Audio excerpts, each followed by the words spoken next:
Hello विद्यार्थी मित्रों, हूँ सावलिया जगदीश आपनु विडियो लेक्चर में हार्दिक स्वागत करूँ छूँ। आगळ आपणे पाठ 2 नो अभ्यास कर्यो भारतना सांस्कृतिक वारसो, परंपरा, हस्त अने ललित कलाओ। एनी अंदर आपणे केटलीक कलाओ जोता हता।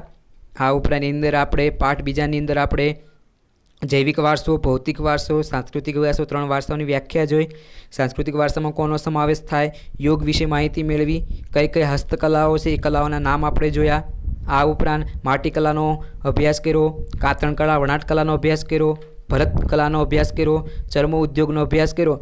हवे आज आपणे जोवानुं छे हीरा मोती काम। बराबर, हीरा मोती कामनी जे कला छे ए कलानो परिचय आपणे पहेला मेळवीए। तो एनी पहेला आपणे जोईए कि भारतने आशरे 7517 किलोमीटरनो दरिया किनारो मळेलो छे। आ खास याद राखवानी छे, 9मा धोरणनी अंदर पण आपणे भणी गया छे कि भारतने 7517 किलोमीटरनो दरिया किनारो मळेलो छे। तो आपणा गुजरातने केटलो दरिया किनारो मळेलो छे तमारे कॉमेंट बॉक्सनी अंदर लखवानुं रहेशे। कॉमेंटनी अंदर तमारे जवाब आपवानो रहेशे कि आपणा गुजरातने केटला किलोमीटरनो दरिया किनारो मळेलो छे, कारण के आपणे 9मा धोरणनी अंदर भणी गया छीए એટલે માટે તમને ખબર હોવી જોઈએ ગુજરાતને કેટલો દરિયા કિનારો છે, કારણ કે ગુજરાત એક એવું રાજ્ય છે કે જે ભારતમાં સૌથી વધારે દરિયા કિનારો ધરાવે છે। બરાબર, તો તમારે કોમેન્ટની અંદર જવાબ આપવાનો છે કે ગુજરાતને કેટલા દરિયા કિનારો મળેલો છે। હવે દરિયા કિનારાનું કેમ આપણે અહીંયા મહત્વ જોઈ રહ્યા છે, કારણ કે દરિયા કિનારામાંથી આપણને ઘણા બધા હીરા અને મોતી મળી આવેલે છે, એટલા માટે અહીંયા આપણે દરિયા કિનારાનું મહત્વ સમજવાનું છે। આ ઉપરાંત ભારતના જે કારીગરો છે એમના બનાવેલા હીરા જડિત આભૂષણોની વિદેશમાં प्राचीन સમયથી જ માંગ રહેતી હતી। પહેલાંના સમયથી જ આપણા ભારતના કારીગરો દ્વારા જે પણ આભૂષણો એટલે કે ઘરેણાં જે પણ તૈયાર કરેલા છે એ પહેલા સમયથી જ વિદેશમાં ઘણી બધી માંગ છે, એ માંગ રહેલી છે। આપણા ભારતના 2 વિખ્યાત હીરાઓ કોહિનૂર અને ગ્રેટ મુઘલ, આ 2 વસ્તુ યાદ રાખજો। કોહિનૂર, આ કોહિનૂરનો હીરો તમે જોઈ શકો છો।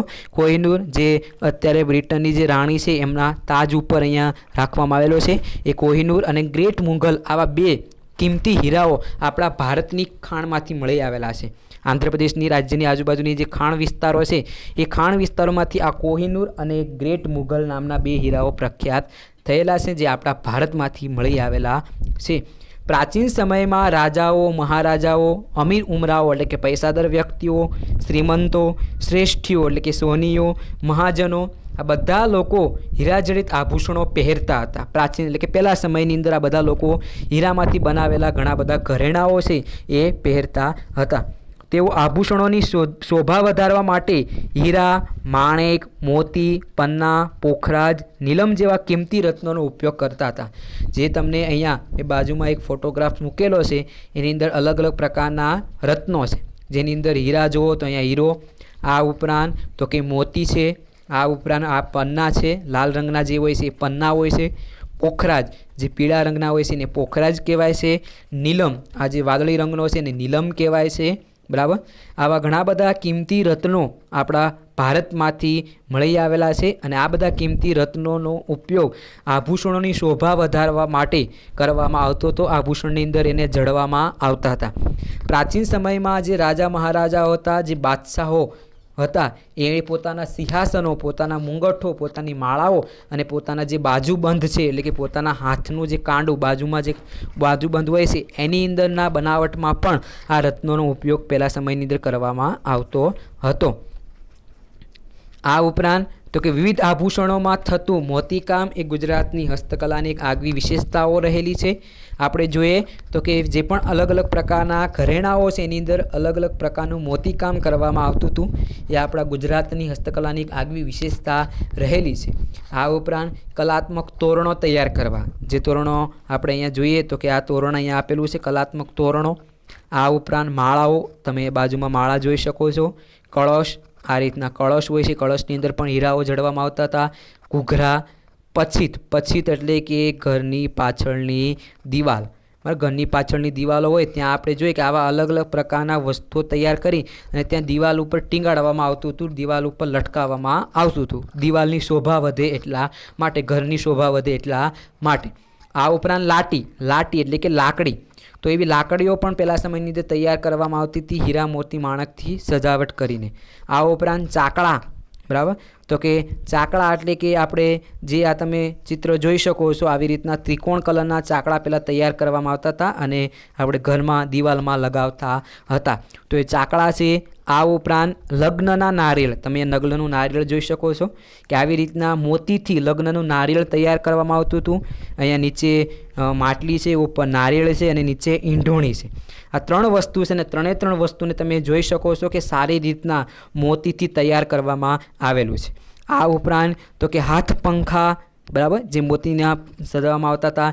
બળદ માટેના મોડિયા, બળદ જે છે એ બળદની ઉપર માથું હોય છે ત્યાં આવું મોડિયું તૈયાર કરવામાં આવતું હતું, મોડિયું બાંધવામાં આવતું હતું અને એ મોડિયા ઉપર પણ આવા અલગ અલગ પ્રકારના મોતીઓ જડવામાં આવતા હતા. એના શિંગડા, એમની ઝૂલ, આ બધી વસ્તુઓ તૈયાર કરવામાં આવતી હતી અને બધી વસ્તુઓની અંદર અલગ અલગ પ્રકારના મોતીઓ છે એ સજાવવામાં આવતા, તૈયાર કરવામાં આવતા હતા. અને આવી રીતના સુશોભિત અને સુંદર બનાવવા માટે અદ્ભુત મોતીકામ આપણા ભારતની અંદર થતું જોવા મળતું હતું. હવે વાત કરીએ આપણે મીના કારીગરી. તો મીના કારીગરી વિશે જોઈએ તો કે વિશ્વના દેશોમાં માત્ર ભારત દેશ જ સોના ચાંદીના મીનાકારીની કલામાં મોખરામાં સ્થાન ધરાવે છે. તો એ ખાસ યાદ રાખવાનું છે કે વિશ્વના દેશોમાં માત્ર ભારત દેશ જ એવો છે કે જે સોના ચાંદીમાં અલગ અલગ પ્રકારની મીના કારીગરી કરે છે. મીના કારીગરી એટલે શું થાય તો કે મીના કારીગરીની અંદર વીંટી, કંગન, એરિંગ, માળા, હાર, ચાવીનો ઝુમખો, આ બધી જ વસ્તુઓ જે સોના ચાંદીની બનાવવામાં આવેલી છે એ સોના ચાંદીના અલંકારોમાં લાલ, લીલો અને વાદળી જેવા ચમકતા રંગો પૂરવા. તમે અહીંયા જોઈ શકો આ જે મુંગટ છે એ મુંગટની અંદર આ જો અંદર લાલ, લીલા જેવા અલગ અલગ પ્રકારના કલરો તૈયાર કરવામાં, કલરો પૂરવામાં આવ્યા છે જેના કારણે એની શોભા વધી શકે. તો એ જે કલર પૂરવામાં આવે છે એને શું કહેવામાં આવે છે? મીના કારીગરી કહેવામાં આવે છે. આ ઉપરાંત તો કે ભારતમાં જયપુર, લખનઉ, દિલ્હી અને વારાણસી અને હૈદરાબાદ આ બધા એવા રાજ્યો છે કે ત્યાં મીના કામગીરી કરનારા કારીગરો વસવાટ કરે છે. મીના કામગીરી કરનારા જે કારીગરો છે એ કારીગરો આ બધા રાજ્યોની અંદર આપણને જોવા મળે છે. તો એ પણ યાદ રાખવાનું છે. જયપુર, લખનઉ, દિલ્હી, વારાણસી અને હૈદરાબાદ આ બધા એવા રાજ્યો છે કે જ્યાં મીના કામગીરી કરનારા કારીગરો વસવાટ કરે છે. આ ઉપરાંત આપણે વાત કરીએ જરીકામ. તો ભારતમાં જરીકામની કળા પણ ઘણી બધી પ્રાચીન સમયથી જોવા મળે છે. ચાંદી અને સોનાના તારના રૂપમાં જરી બનાવવામાં આવે છે. ચાંદી અને સોનાનો જે તાર હોય છે એવી રીતના જરી છે, જરી બનાવવામાં આવે છે અને તેનો ઉપયોગ ભરત ગૂંથણ કલા દ્વારા કિંમતી વસ્ત્રો શણગારવામાં થાય છે. ભરત ગૂંથણ જે હોય છે એ ભરત ગૂંથણની અંદર, બરાબર, આ જરીનો ઉપયોગ કરવામાં આવે છે. સોના અને ચાંદીના જેવા તાર બનાવવામાં આવે છે અને તાર બનાવી અને પછી ભરત ગૂંથણનું કામ કરવામાં આવે છે અને વસ્ત્રોને શણગારવામાં આવે છે. ભારતમાં જરીકામના હુનર માટે સુરત જાણીતું થયેલું છે. વિદ્યાર્થી મિત્રો ખાસ યાદ રાખજો, ભારતમાં જરીકામ માટે કયું શહેર પ્રખ્યાત થયેલું છે? સુરત છે. સુરત જાણીતું બનેલું છે. આ સુરતમાં શું વસ્તુ બનાવવામાં આવે છે જરીકામની અંદર? તો પાનેતર, સાડી, ઘરચોળા વગેરે જેવા વસ્ત્ર પરિધાન એટલે કે જે સ્ત્રીના લગ્ન થવાના છે, બરાબર, જે નવવધુ કન્યા જે છે લગ્ન કરનારી એ પરિધાન કહેવામાં આવે છે. તો એ લગ્ન કરનારી જે સ્ત્રી છે એના પાનેતરમાં એની જે સાડીઓ, એના જે ઘરચોળા હતા એમાં આવી જરીનો ઉપયોગ કરવામાં આવતો હતો અને સુંદર મજાના એ બધી વસ્તુઓ તૈયાર કરવામાં આવતી હતી. અને એ સુરતના કુશળ કારીગરો આ બધી જરીની કિનારી લગાડી અને તેને 2 નમૂન એટલે કે સરસ મજાના નમૂના તૈયાર કરતા હતા. તો ખાસ એટલું યાદ રાખવાનું છે કે જરીકામ માટે સુરત પ્રખ્યાત થયેલું છે. વિદ્યાર્થી મિત્રો ખાસ યાદ રાખજો, કારણ કે વારંવાર પ્રશ્નો પૂછાતો હોય છે. જરીકામ માટે કયું શહેર પ્રખ્યાત છે? સુરત શહેર પ્રખ્યાત થયેલું છે. એના પછી આપણે વાત કરીએ કાષ્ઠકલા. તો કાષ્ઠકલા કોને કહેવામાં આવે છે? તો કે લાકડામાં અલગ અલગ પ્રકારની ડિઝાઇનો તૈયાર કરી અને વસ્તુ તૈયાર કરવામાં આવે છે તેને કાષ્ઠકલા કહેવાય છે. અહીંયા તમે ઉદાહરણ જોઈ શકો કે લાકડામાંથી મૂર્તિ બનાવેલી, તો એને શું કહેવાય? કાષ્ઠકલા કહેવાય. તો આપણને પહેલાંથી જ ખબર છે કે માનવ જીવનનો સંબંધ પ્રાચીન સમયથી વનરાજી એટલે કે વૃક્ષો સાથે જોડાયેલો છે. પ્રાચીન સમયથી આપણે વૃક્ષોનું મહત્ત્વ સમજીએ છીએ, જે આપણે પહેલા પાઠની અંદર ભણી ગયા પ્રાકૃતિક વારસાની અંદર. કારણ કે આપણને વૃક્ષો ઘણી બધી રીતના ઉપયોગી છે. આપણે જોયું તો કે વૃક્ષોમાંથી આપણે ઘણી બધી ઔષધિઓ પ્રાપ્ત કરી શકીએ છીએ. ઘણી બધી વસ્તુઓ આપણે વૃક્ષોમાંથી મેળવી શકીએ છીએ. શરૂઆતમાં લાકડાનો ઉપયોગ બળતણ માટે કરવામાં આવતો હતો. આપણે ચૂલામાં સળગાવવા માટે, રસોઈ બનાવવા માટે બળતણ તરીકે શેનો ઉપયોગ કરતા હતા? લાકડાનો ઉપયોગ શરૂઆતમાં કરતા હતા. જેમ જેમ સમય જતો ગયો એમ લાકડામાંથી આપણે ઓજારો બનાવતા ગયા, ભવનો એટલે કે મોટા મોટા મહેલ બનાવતા ગયા, મકાનો બનાવતા ગયા. આ બધાની વસ્તુની અંદર આપણે ધીમે ધીમે લાકડાનો ઉપયોગ કરતા થયા. આગળ જેમ જેમ સમય જતો ગયો એમ આપણે લાકડામાંથી મૂર્તિઓ બનાવી, બાળકો માટેના રમકડા લાકડામાંથી બનાવ્યા, સોગઠા, બરાબર, આપણે જે ચોપાઈ હોય છે, ચોપાઈની અંદર આપણે જુઓ કે જે સોગઠા હોય છે શેના બનેલા હોય છે? લાકડાના બનેલા હોય છે. થાંભલીઓ, આપણા ઘરને ઊભો રાખવા માટે આપણે થાંભલીઓનો ઉપયોગ કરીએ છીએ. બારી બારણા, ગોખ એટલે કે ગોખલા, બરાબર, અટારીઓ એટલે કે કબાટ જેવું આવે છે એ કબાટ. આ ઉપરાંત સિંહાસનો, ખુરશીઓ, જાળીઓ, આ બધી વસ્તુઓ પહેલાં સમયની અંદર ધીમે ધીમે લાકડામાંથી બનાવવા આપણે લાગ્યા છીએ. ગુજરાતમાં લાકડાના હિંચકા, સંખેડાનું ફર્નિચર અને ઈડનના રમકડા જાણીતા છે. આ વિદ્યાર્થી મિત્રો ખાસ યાદ રાખજો, ગુજરાતની અંદર લાકડાના હિંચકા, સંખેડાનું ફર્નિચર અને ઈડનના રમકડા જાણીતા થયેલા છે. બે વસ્તુ તો ખાસ યાદ હોવી જોઈએ. સંખેડાનું ફર્નિચર અને ઈડરના રમકડા જે લાકડામાંથી બનાવવામાં આવે છે, જે ગુજરાતની અંદર પ્રખ્યાત થયેલા છે. આ ઉપરાંત એના પછીની આપણે વાત કરીએ ધાતુકામ. તો ધાતુકામનું ઉદાહરણ તમને અહીં આપેલું છે. ધાતુમાંથી બનાવેલી વિષ્ણુ ભગવાનની મૂર્તિ, બરાબર, લક્ષ્મીજી સાથે વિષ્ણુ ભગવાનની જે મૂર્તિ છે એ અહીંયા બનાવવામાં આવેલી છે ધાતુમાંથી. તો પાષાણ યુગ પછી ધાતુ યુગમાં ધાતુ વિદ્યાનો વિકાસ થયો. પાષાણ યુગ એટલે કયો યુગ? તો કે પથ્થરમાંથી જ્યારે પણ હથિયારો બનાવવામાં આવતા હતા, પથ્થરમાંથી હથિયારનો બનાવી અને આદિમાનવ તેનો ઉપયોગ કરતા હતા, એને પાષાણ યુગ કહેવાય છે. પાષાણ યુગ પછી આવે છે ધાતુ યુગ.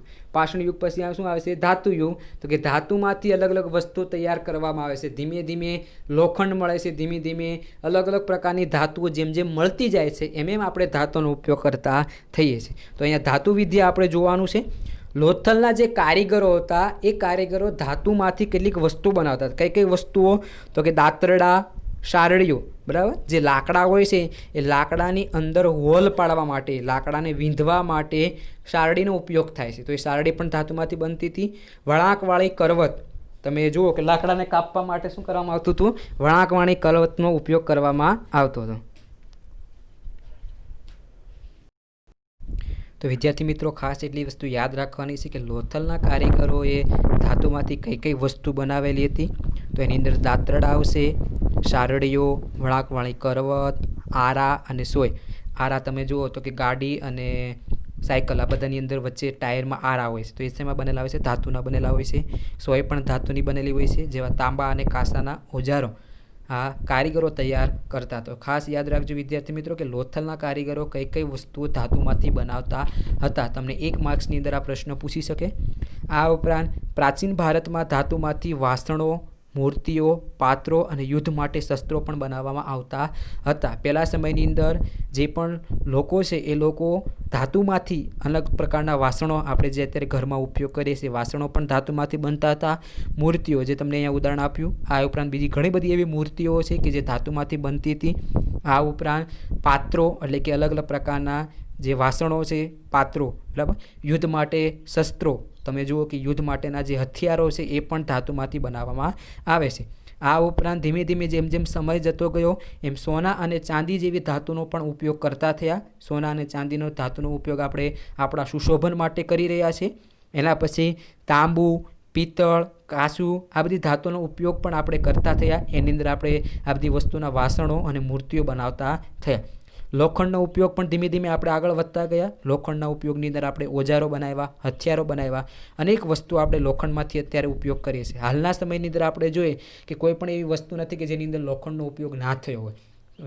ઘણી ખરી જગ્યાએ ઘણી ખરી વસ્તુની અંદર અત્યારે લોખંડનો ઉપયોગ થાય છે. એટલે લોખંડનું અત્યારે ઘણું બધું મહત્ત્વ રહેલું છે. આ સાથે આપણે અહીંયા કેટલીક કલાઓ પૂરી કરીએ છીએ. આગળની જે કલાઓ છે આગલા લેક્ચરની અંદર જોઈશું. Thank you. જય હિન્દ, જય ભારત.